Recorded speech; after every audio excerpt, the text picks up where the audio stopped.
Assalamualaikum warahmatullahi wabarakatuh. Perkenalkan, nama saya Nurita, NIM 2010301133. Nah, jadi di video kali ini saya akan membahas anatomi dasar, yaitu tentang vertebra dan pelvis, dengan dosen pengampunya itu Bapak Tri Laksono. Nah, langsung saja kita masuk ke pembahasannya. Yang pertama adalah vertebra atau tulang belakang. Nah, jadi vertebra vertebra atau tulang belakang ini dibagi menjadi 5 bagian yang terdiri dari 33 tulang. Yang pertama adalah tulang vertikal atau tulang leher. Nah, itu terdiri dari 7 ruas tulang. Kemudian yang kedua, tulang toraks atau tulang punggung yang terdiri dari 12 ruas tulang. Yang ketiga adalah tulang lumbal atau tulang pinggang, terdiri dari 5 ruas tulang. Selanjutnya adalah tulang sakrum, yaitu terdiri dari 1 ruas tulang, tetapi sebenarnya adalah penggabungan dari 5 ruas tulang. Dan yang terakhir adalah tulang ekor. Selanjutnya, perbedaan umum dari segmen servikal, toraks, lumbal, dan sakrum. Nah, yang pertama adalah servikal atau yang tergambar di C1 dan C4. Nah, C1-nya itu foramennya lebih besar, sedangkan C4-nya itu foramennya lebih ramping. Nah, selanjutnya ada toraks. Nah, toraksnya itu foramennya itu lebih besar lagi. Kemudian ada lumbal. Nah, itu foramennya lebih kecil lagi dari kranial 4 dan sakrum. Nah, selanjutnya ada struktur vertebra. Yang pertama itu dibentuk oleh korpus atau badan tulang, yaitu sebagai penerima beban.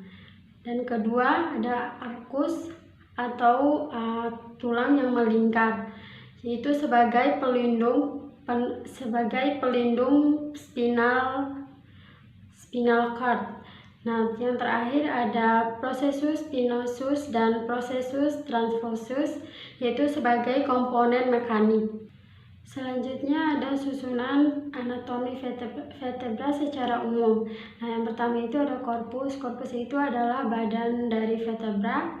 Yang kedua adalah foramen vertebralis, yaitu yang lubangnya.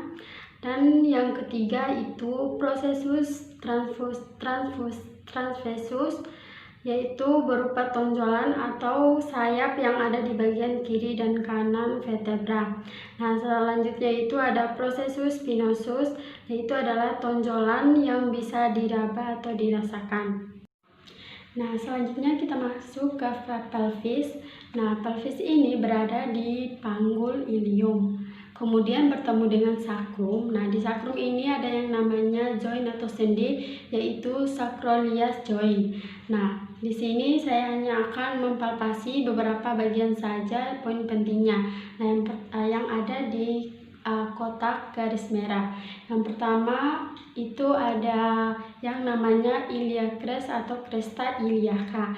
Nah, di bawahnya lagi itu ada yang namanya siak spine iliaca anterior superior, atau dalam bahasa anatominya itu anterior superior iliac span.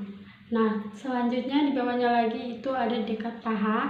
Nah, itu dinamakan dengan sial atau spinal iliaca anterior inferior, atau dalam bahasa anatominya itu anterior inferior iliac span. Nah, kemudian yang terakhir itu yang ada lingkaran di bawahnya itu yang dinamakan dengan pubic subcell atau pubic symphysis. Nah, itu adalah bagian kemaluan. Nah, selanjutnya kita masuk ke bidang gerak. Nah, yang pertama itu ada bidang sagittal. Nah, bidang sagittal itu membagi bagian tubuh kita menjadi bagian kanan dan bagian kiri, atau bagian dekstra dan bagian sinistra. Nah, yang kedua ada bidang frontal.